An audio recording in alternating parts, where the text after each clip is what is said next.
Phone tapping కేసులో big twist నెలకొంది. విచారణ పేరుతో వేధిస్తున్నారని సుప్రీంకోర్టులో ప్రభాకర్ రావు పిటిషన్ దాఖలు చేయడం ఇప్పుడు హాట్ టాపిక్ గా మారింది.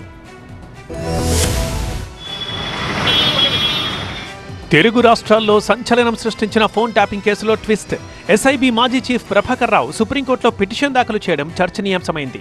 సిట్ విచారణ పేరుతో వేధిస్తున్నారంటూ ఆయన పిటిషన్ దాఖలు చేశారు. హోటల్ మేనేజ్మెంట్లో గ్లోబల్ కెరియర్ ప్లాన్ చేస్తున్నారా?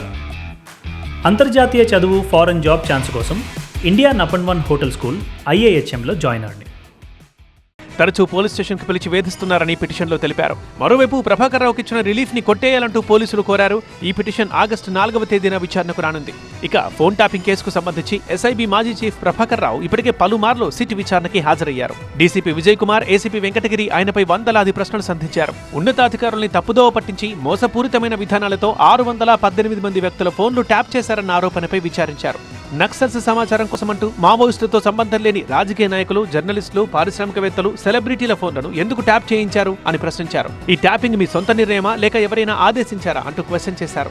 అయితే అధికారుల ప్రశ్నలకు తనకేం తెలియదని సమాధానం ఇచ్చినట్టు తెలుస్తోంది ప్రభాకర్ రావు. దీంతో ఆయన రిలీఫ్ ని కొట్టేయాలని కోర్టుని కోరారు అధికారులు.